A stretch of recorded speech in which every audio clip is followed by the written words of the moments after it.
On New Year's Day, my dad handed out gifts to everyone in the room, everyone except me. I stood there with a paper cup of lukewarm coffee in my hands, watching smiles bloom and fade as boxes were opened, hugs exchanged, laughter carefully timed for photos. My brother admired his new watch. My aunt clutched a scarf like it was proof she mattered. Even distant relatives got envelopes, something small to say you belong here. When my name wasn't called, I told myself it was a mistake. 5 minutes passed, then 10. Finally, I asked. My dad didn't hesitate. He didn't lower his voice. He just looked at me like I was a stranger who had overstayed her welcome. "Why would I spend money on you?" he said. "You're the one who walked away from this family." Then, as if that wasn't enough, he added, "You're only here out of habit. You don't really belong with us anymore." My brother laughed. I smiled, and I walked out, knowing that was the last day I would ever beg to exist in my own family. My name is Stella Parker, and for a long time, I thought coming home meant something. I hadn't planned to be there on New Year's Day. I almost stayed in my apartment, telling myself that distance was healthier, that adulthood meant choosing peace over tradition. But my dad had called 3 times in 1 week, each voicemail ending the same way. "It's New Year's," he said. "Be here, we're still family." So I drove back. The house looked exactly the way it always had, too clean, too staged, like a showroom pretending to be a home. The framed photos along the hallway told a carefully edited story of our lives. Birthdays, graduations, holidays. In most of them, I was either standing slightly to the side or missing altogether. I noticed that this time, I hadn't before. My dad, Richard, barely looked up from his phone when I walked in. "You're late," he said, checking the time as if I'd missed a meeting. "Happy New Year to you too," I replied, forcing a smile. My mom hovered near the kitchen, pretending to be busy. My brother Ethan was sprawled on the couch, scrolling, already half bored with the day. No one hugged me. No one asked about work, or the city I lived in now, or how long it had been since they'd last seen me. I told myself not to read into it. That was my old habit, making excuses for silences that were loud if you listened closely. Lunch passed in fragments of small talk. Dad talked about business. Ethan complained about traffic. I nodded when expected, laughed when it felt required. I was present, technically, but it felt like I was watching the scene through glass, close enough to see everything, too far to touch any of it. When Dad announced we'd do gifts after eating, something in my chest tightened. Not because I wanted anything expensive, not because I cared about presents, but because gifts, in my family, were never just gifts. They were proof that you were still seen, still counted, still worth the effort. As wrapping paper started piling up on the coffee table and names were called out, I tried not to think about what it would mean if mine wasn't. I sat down, folded my hands, and waited. At that moment, I still believed this day could end normally. I was wrong. The gifts were handed out like a performance Dad had rehearsed. He stood near the coffee table, glasses perched on his nose, calling names with a confidence that filled the room. Each person stepped forward, accepted their box or envelope, said thank you, and retreated with a smile. It was efficient, controlled, familiar. "Aunt Linda." "A scarf," she gasped, dramatic and pleased. "Ethan." "A sleek watch." My brother grinned and immediately checked the brand, tilting his wrist so everyone could see. "Cousin Mark." "An envelope." He nodded, grateful enough not to ask questions. I sat on the edge of the couch, my back straight, hands folded in my lap like I was waiting for my turn to speak in class. I told myself not to jump to conclusions. Dad was methodical. He liked order. Maybe he was saving mine for last. 5 minutes passed. Then 10. My smile started to ache, frozen in place while the room buzzed around me. Conversations overlapped. Wrapping paper tore. Someone poured more wine. No one looked in my direction. That was when the realization crept in slow and sickening. They weren't forgetting me. They were skipping me. I glanced at my mom. She avoided my eyes. I looked at Ethan, hoping for even a flicker of discomfort. He was too busy admiring himself in his phone camera. The room began to feel smaller, the air thicker, like I was taking up space I wasn't supposed to occupy. I waited a few more seconds, giving them every possible excuse. Then I cleared my throat. "Hey," I said lightly, hating how small my voice sounded. Did I miss my name? The room went quiet in that unnatural way that only families can manage, like everyone had agreed, without speaking, to pause and watch. Dad turned toward me slowly. His expression wasn't confused. It wasn't apologetic. It was irritated. That was when I knew I had already lost something I hadn't realized I was still fighting for. Dad didn't raise his voice. He didn't sigh. He didn't even look angry. That was the worst part. "Why would I spend money on you?" he said, as if he were explaining something obvious to a child who just didn't get it. "You're the one who walked away from this family." The words landed heavy, but he wasn't done. "You made your choices," he continued, straightening the stack of empty gift boxes on the table. "You left. You do your own thing now, so don't sit here expecting to be treated the same." For a moment, I couldn't speak. My ears rang, like the room had shifted slightly off balance. "I didn't walk away," I said finally. "I moved for work, you knew that." Dad gave a short, humorless laugh. "That's what you tell yourself." He leaned back against the counter, crossing his arms, settling into the role like he'd been waiting for this moment. "You're only here out of habit, Stella," he said. "You don't really belong with us anymore." My mom stared at the floor. No one corrected him. Ethan snorted from the couch. "Wow," he said, shaking his head. "Guess now you finally get it." I turned toward him, my chest tight. "Get what?" I asked. "That you're not on our level anymore," he said, smirking. "You left the family business. You left us. This is just the result." Something inside me cracked, not loudly, not in a way anyone else could hear. It was quieter than that, like a thread snapping after being pulled too tight for too long. I looked around the room one last time. The photos, the gifts, the people who shared my last name and nothing else. I felt small. Then, strangely, I felt clear. I didn't argue. I didn't defend myself. I didn't ask them to take it back. I smiled. Not because I was okay, but because I was done. I picked up my coat, walked past the coffee table littered with proof that I didn't matter, and headed for the door. No one stopped me. No one followed. As I stepped outside into the cold January air, I realized something that scared me and set me free at the same time. They thought this was the end of the story. For me, it was the beginning. The drive back to my apartment felt longer than it should have. The streets were quiet, still heavy with that strange New Year's emptiness, like the world was holding its breath. I kept replaying my dad's words in my head, each sentence looping back on itself, sharp and deliberate. "You walked away. You don't belong. You're not on our level."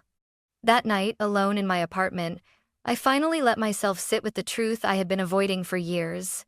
I hadn't walked away from my family. I had walked toward survival. When I was 22, the family business Parker Home Solutions was already cracking under the surface. On the outside, it looked successful. Big jobs, confident clients, cash always moving. My dad loved that part. He loved shaking hands, telling stories, being the man everyone trusted. What he hated were questions. I was the one who asked them. I noticed invoices that didn't line up. Jobs marked as paid that never appeared in the bank records. Expenses that were explained away with a shrug and a joke about how construction was messy business. "Don't worry about it," Dad used to say. "Numbers don't tell the whole story." But I knew they told a story, and it wasn't a good one. So I left. Not in anger. Not dramatically. I moved to Chicago, took a job in accounting and compliance, and built a life that made sense to me. I told myself distance would cool things down, that once I proved I was successful on my own terms, they'd respect me. Instead, my leaving became the story they told about me. She thinks she's better than us. She chose strangers over family. She abandoned what mattered. By the time I came back for holidays, I was no longer a daughter in their eyes. I was evidence of betrayal. What they never said out loud but made very clear was this: as long as I stayed useful, I was tolerated. The moment I stopped fitting their version of loyalty, I became optional. Lying in bed that night, staring at the ceiling, I realized something unsettling. The way they treated me on New Year's Day wasn't sudden. It was just the first time they didn't bother hiding it anymore. And somewhere beneath the hurt, another thought surfaced, quiet but impossible to ignore. They still trusted me with something important. Something they assumed I would never question. They were wrong. I didn't sleep that night. Sometime after midnight, I got out of bed and opened my laptop, more out of habit than intention. The glow of the screen filled my apartment, familiar and steady in a way my family never was. 2 years earlier, my dad had asked me for a favor. Just help us organize things a bit, he'd said. You're good with numbers, make something simple. I had built a basic internal system for Parker Home Solutions, nothing fancy, just a way to log jobs, track payments, and compare deposits against invoices. Dad had been proud of it, bragging to clients that his daughter worked in finance. At the time, it felt like a small bridge back into the family. That night, I logged in for the first time in months. At first, everything looked normal. Familiar job names, usual amounts. Then I started scrolling slowly, carefully letting my professional instincts take over. Something didn't sit right. A renovation paid in full, but only part of the money deposited. Another job marked cash received, with no matching bank record. Then another, and another. I filtered by date, by location, by payment type. The same pattern repeated, quietly and consistently. This wasn't sloppiness. It wasn't forgetfulness. It was intentional. My chest tightened as I realized what I was looking at. Cash jobs were being recorded just enough to look legitimate, just enough to keep clients satisfied while the rest disappeared before it ever reached the bank, and then I saw it. My name. Still listed on compliance documents. Still attached to filings that assumed accuracy. Still legally connected to decisions I hadn't made. I leaned back in my chair, staring at the screen, my hands cold despite the heater humming beside me. On New Year's Day, they'd made it clear I didn't belong in their living room. But here inside the system they trusted me to build, I was still very much involved. They had erased me as a daughter, but they were perfectly comfortable using me as a shield. In that moment, the hurt from earlier didn't disappear, but it shifted. It hardened into something else, something steadier, something dangerous in its clarity. I understood then why Dad had been so confident when he spoke to me. He believed I would stay quiet. He believed that no matter how invisible they made me feel, I would protect them simply because we shared a last name. I closed my laptop slowly, not because I was done, but because I knew exactly what I needed to do next. By the time the sun came up on January 2nd, my decision was already made. I hadn't reached it in a burst of anger. There was no dramatic breakdown, no moment where I slammed my laptop shut and swore revenge. What I felt instead was cold, steady clarity, the kind that settles in when denial finally runs out. If I stayed quiet, I wasn't just protecting my family. I was protecting myself from consequences they would never take responsibility for. I spent the morning working with a focus that surprised even me. I exported the data carefully, every job, every payment type, every discrepancy. I created summaries that showed patterns over time, clean, factual, impossible to dismiss as coincidence. I printed the reports, highlighted the gaps, and labeled everything clearly. No opinions. No accusations. Just numbers telling the truth. I copied the full dataset onto a USB drive, then added a stripped-down viewer so anyone could open it without special access. When I was done, I placed the drive and the reports into a plain cardboard box. On top, I placed a single note. Please review. That was it. No signature. No explanation. No emotional appeal. At 8:15 a.m., a courier picked it up from my building. At 8:47, it was delivered to my parents' front porch. I wasn't there to see their faces when the doorbell rang, but I could imagine it perfectly. My dad, still convinced this was all a misunderstanding. My mom, already anxious, sensing something was wrong. Ethan, annoyed, assuming it was another problem someone else would fix. By 9:02, my phone started buzzing. Dad's name flashed across the screen. I let it ring. Then my mom. Then Ethan. Texts followed. What is this? Is this a joke? You've gone too far, Stella. I turned my phone face down and sat at my kitchen table, hands wrapped around a mug I hadn't touched. My heart was pounding, but underneath the fear was something unexpected. Relief. For the first time, I wasn't explaining myself. I wasn't asking to be understood. I wasn't trying to belong. I had handed them the truth and stepped back. Whatever happened next would no longer be decided in whispered conversations or family pressure. It would be decided by facts, records, and laws that didn't care who shared a last name with whom. They had treated me like I didn't exist.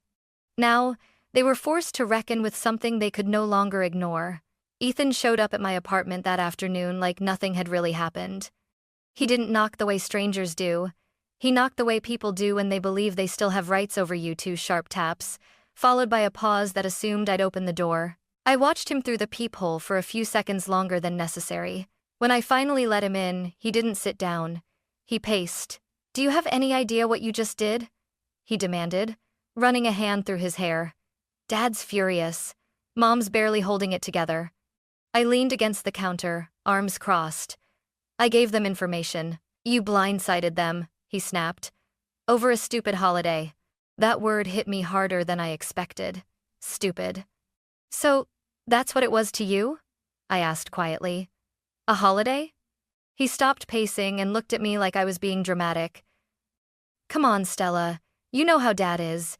You didn't have to escalate it like this." Escalate. As if I had raised my voice, instead of handing over evidence. "They're saying this could destroy the company," he went on. "There could be audits, penalties, legal trouble. You're tearing the family apart." I let out a slow breath. "No," I said. "I didn't tear anything apart. I just stopped holding it together for them." Ethan scoffed. "You always do this. You leave, then come back acting like you're better than us. Like you're above it." "That's not true," I said. "I left so I wouldn't become this." His jaw tightened. "Dad thinks you're trying to punish him." I finally looked him straight in the eye. "I'm protecting myself," he shook his head. "You're selfish." That old word. The one they always used when I refused to absorb the consequences of their choices. "Selfish would have been staying quiet," I said. "Selfish would have been letting my name sit on documents that aren't true." For a moment, he had nothing to say. Then he tried a different angle. "Think about Mom," he said more softly. "She's scared. Think about everything they built. About how bad this looks." I almost laughed, not because it was funny, but because it was predictable. They weren't asking if I was okay. They were asking me to make it go away. "I did think about them," I said. "For years, I covered, I minimized, I explained things away.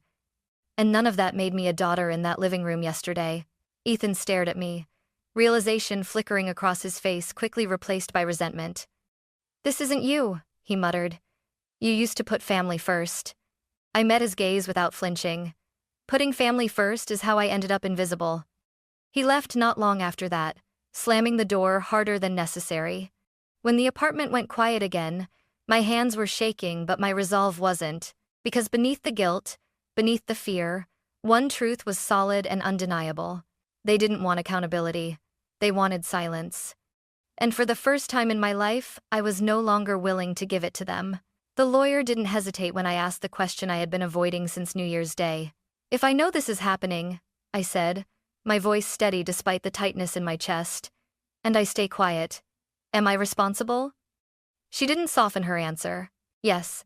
One word, clear, final. She explained my options calmly, how to document what I had access to, how to protect myself legally, how to separate my name from decisions I hadn't made. She talked about compliance, liability, and reporting, not in the language of punishment, but in the language of protection. That mattered to me. I didn't want revenge. I wanted distance from a disaster that wasn't mine. I submitted everything through the proper legal channels. I didn't add commentary. I didn't tell my story. I let the records speak for themselves. After that, I stopped answering calls. Weeks passed, then months. There were audits, meetings I wasn't invited to, conversations I only heard about through secondhand whispers. The company downsized. Contracts were lost. The family narrative shifted from, "This is a misunderstanding," to, "You didn't have to take it that far." But something strange happened in my own life. The constant anxiety I'd carried for years began to fade. I slept better. I focused at work. I stopped flinching every time my phone buzzed. I wasn't invisible anymore, not to myself. Today, I work in compliance consulting. I help businesses avoid the exact mistakes my family made. I teach people that transparency isn't a threat, it's protection. My dad and brother don't call. My mom sends the occasional message that never quite becomes an apology. And that's okay, because on New Year's Day, when they decided I didn't exist, they unknowingly gave me something I'd never had before: freedom. I walked out of that house smiling not because I had won, but because I was finally done trying to belong where I was only valued when I stayed quiet. Sometimes, choosing yourself doesn't look dramatic. Sometimes, it looks like walking away calmly and letting the truth stand where you used to stand instead.